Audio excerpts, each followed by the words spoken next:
Il fut un temps, dans ma marche avec Dieu, où je me sentais perdue au milieu d'une foule de voix, mes peurs, mes rêves, ma logique. Tout criait plus fort que le murmure que je cherchais désespérément à entendre. Comme beaucoup de croyants, je désirais suivre le Saint-Esprit, être conduit par lui avec assurance. Je ne voulais pas avancer à tâtons dans la vie, je voulais la certitude d'être aligné à sa volonté. Mais la vérité, c'est que je ne savais pas vraiment à quoi ressemblait sa voix. Je doutais de chaque élan intérieur, je questionnais chaque impression, sans savoir si c'était Dieu ou simplement mes propres désirs déguisés. Je me souviens d'avoir fouillé les Écritures, d'avoir écouté des sermons, d'avoir supplié Dieu dans la prière. « Parle-moi clairement, dis-moi quoi faire. » Et souvent, ce que j'entendais, c'était le silence. Ce silence me rendait agitée, même découragée. Je pensais que quelque chose n'allait pas chez moi, que je n'étais peut-être pas assez spirituelle, que j'avais manqué une sorte de formule secrète pour entendre Dieu. Mais le Saint-Esprit ne fonctionne pas ainsi. Il n'est pas venu comme une tempête, ni avec fracas ou éclat. Il m'a enseigné patiemment, presque imperceptiblement au début. Dans les moments où j'étais seule, honnête, dépouillée de toute apparence, j'ai commencé à le reconnaître. Il ne parlait pas à travers des feux d'artifice, mais par une paix qui s'installait doucement dans mon âme. Sa présence me rejoignait dans le quotidien, dans les larmes que je cachais, dans les matins où je ne me sentais pas fort, dans les pauses entre mes prières. Plus je me rendais, plus je le percevais. Pas toujours par des mots, mais par un savoir intérieur, une conviction douce, une impulsion divine à attendre, à bouger, à faire confiance. Ce n'était pas une technique spirituelle à maîtriser, c'était une relation, une proximité à cultiver. Et plus je restais près de lui, plus sa voix devenait familière. Jamais il ne m'a forcée. Sa voix n'était ni manipulatrice ni accusatrice.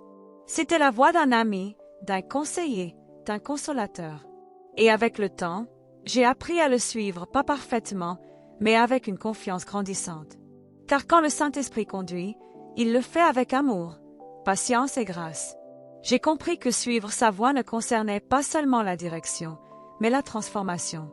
Il ne voulait pas seulement m'indiquer où aller, mais me façonner, me apprendre à lui faire confiance.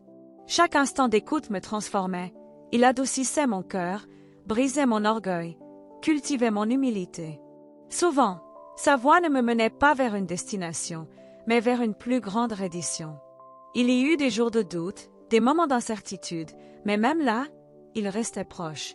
Parfois, il parlait à travers les Écritures, un verset s'illuminant au moment exact où j'en avais besoin. D'autres fois, par une paix inexplicable, que seule sa présence pouvait justifier. Et parfois, par des gens, un mot dans une conversation, un chant, un sermon, confirmant ce qu'il avait déjà murmuré à mon esprit. Avec le temps, j'ai cessé de m'efforcer d'entendre pour simplement apprendre à écouter. Ce n'était pas une voix mystique que je cherchais, mais la présence que je reconnaissais. J'ai appris à faire confiance, même sans mots. Et cela a tout changé. Il m'a appris à attendre, à lâcher prise, à comprendre que son silence n'était pas absence, mais invitation, invitation à m'approcher, à rester tranquille, à me reposer dans la certitude qu'il est Dieu. Dans ces saisons silencieuses, j'ai grandi comme jamais je n'aurais pu si chaque prière avait reçu une réponse immédiate. Aujourd'hui, quand j'entends quelqu'un dire « Je ne sais pas comment entendre Dieu », je comprends. J'y ai été. Mais je sais aussi que le Saint-Esprit est un enseignant fidèle. Il ne se presse pas et ne nous abandonne jamais. Sa voix n'est pas réservée à une élite spirituelle. Elle est offerte à tous ceux qui le cherchent d'un cœur sincère. Alors si tu es dans cette attente, ne baisse pas les bras. Continue à t'approcher. Sois honnête avec lui.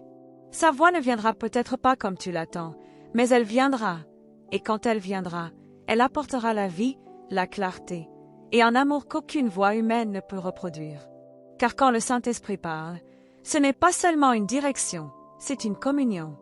En marchant avec lui, j'ai compris que suivre sa voix ne signifiait pas toujours obtenir des réponses, mais grandir en confiance. Parfois, il m'a conduit sur des chemins que je n'aurais jamais choisis. J'ai résisté, parce que je ne comprenais pas. Et pourtant, ces lieux furent ceux où je l'ai rencontré le plus profondément. Dans les déserts, dans les prières sans réponse, dans les délais que je prenais pour des refus, il était là toujours, doucement, parlant encore.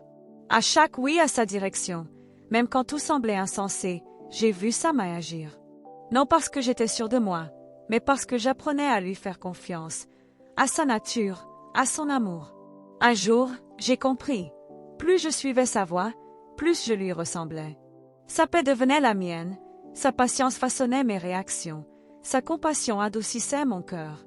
Entendre sa voix n'était plus seulement une question de guidance, mais de transformation, devenir plus semblable à Jésus. C'était cela, le but. Alors, quand le monde devient bruyant, quand la vie m'entraîne dans 1000 directions, je retourne à ce lieu de calme, ce centre silencieux où son esprit parle, non dans le tonnerre, mais dans ce murmure doux et reconnaissable qui apaise mon âme, ce murmure qui me rappelle « Je suis avec toi ». Continue de me suivre. Et si toi aussi tu apprends à reconnaître sa voix, sache que tu n'es ni seul ni en retard. Le Saint-Esprit n'est pas frustré par toi. Il est patient, présent, engagé à terminer l'œuvre qu'il a commencée. Continue de venir à lui, continue d'écouter, et crois qu'il t'enseigne, moment après moment, murmure après murmure, à le suivre de tout ton cœur. En regardant en arrière, je suis reconnaissant pour le silence, pour l'attente. C'est là que j'ai appris bien plus que la réponse à mes prières, j'ai appris à marcher avec lui. Non pas devant lui, ni loin de lui, mais avec lui. Et c'est devenu la plus douce partie du voyage, non pas seulement savoir quoi faire, mais savoir qui marche avec moi. Suivre la voie du Saint-Esprit ne signifie pas que nous ne ferons jamais d'erreur, ni que nous serons toujours sûrs. Mais cela veut dire que nous ne serons jamais seuls. Il est le Dieu qui marche à nos côtés, qui murmure la sagesse dans l'obscurité, qui nous relève quand nous tombons. Et même quand nous nous trompons, il n'apporte pas la condamnation, mais la grâce, prêt à nous guider encore. Alors, si tu es à la croisée des chemins, si tu te demandes si Dieu t'entend, si tu t'efforces désespérément de ressentir quelque chose, rappelle-toi, le Saint-Esprit n'est pas loin. Il n'est pas caché. Il est plus proche que ton souffle, prêt à te conduire. Tu n'as pas besoin de forcer, ni de faire semblant. Tu as seulement besoin d'être disposé à t'arrêter assez longtemps pour sentir la douce traction de ton cœur. C'est là que tout commence.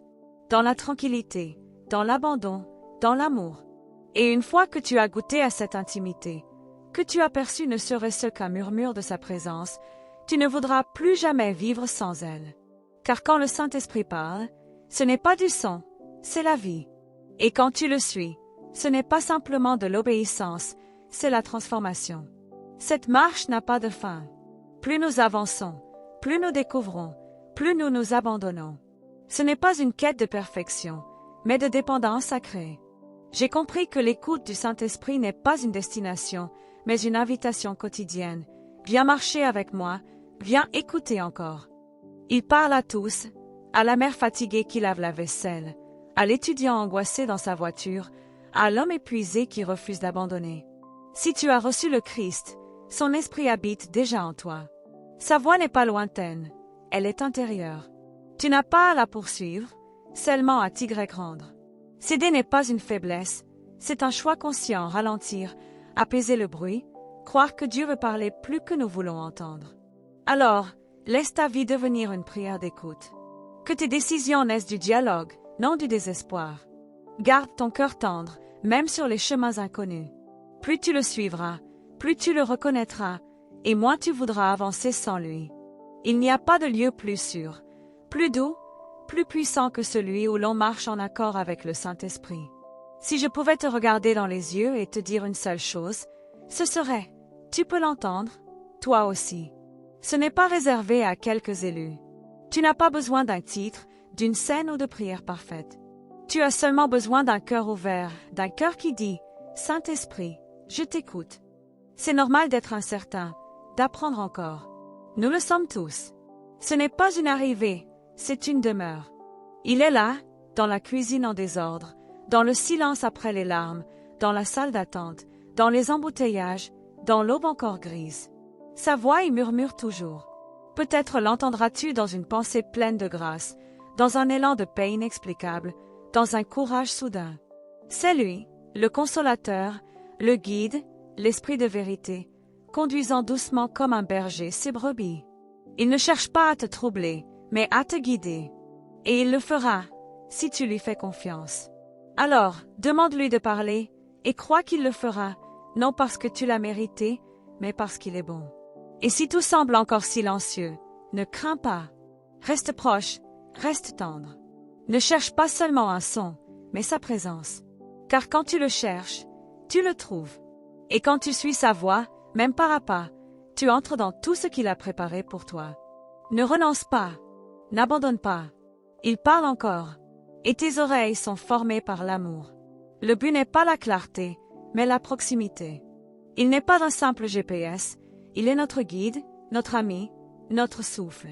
Sans lui, la clarté est vide, avec lui, même l'incertitude devient sûre. Peut-être t'invite-t-il aujourd'hui à échanger la certitude contre la communion, à cesser de poursuivre le plan parfait pour apprendre la présence profonde. Entendre sa voix n'est pas une question de performance, mais de posture. Pas de tension, mais de reddition. Ce n'est pas toujours spectaculaire ni émotif. Parfois, c'est juste le courage tranquille de rester fidèle dans les petites choses, de se lever et de dire « Me voici, Seigneur.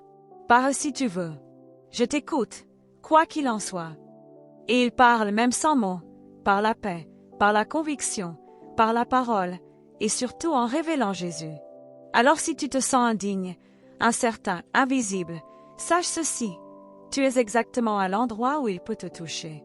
Aucun cri de ton cœur n'a été ignoré. Le Saint-Esprit ne cherche pas des vases parfaits, mais des cœurs ouverts. Là où tu es, tu peux répondre « Saint-Esprit, je veux te connaître, je veux suivre ta voie.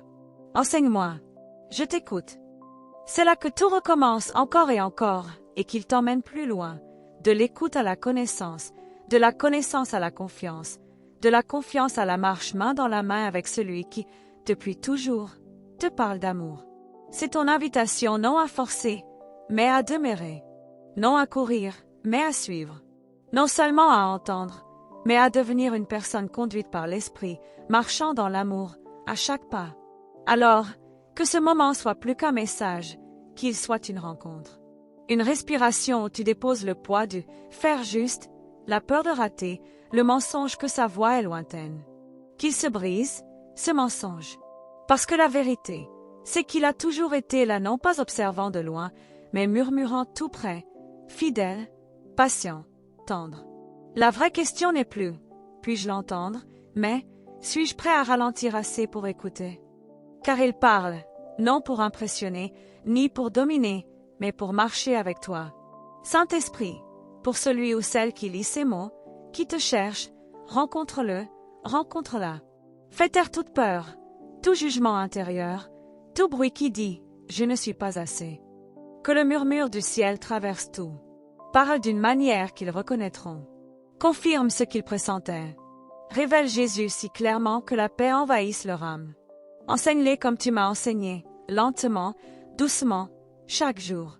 Nourris-les non de pression, mais de présence. Et conduis-les, non parfaitement, mais sincèrement, profondément, continuellement. Que leur vie devienne celle d'un cœur conduit par l'Esprit, marqué par la paix, enraciné dans la vérité, débordant d'amour. Et que ce moment ne soit pas la fin, mais le commencement saint et silencieux d'une écoute nouvelle, plus profonde que jamais. Amen.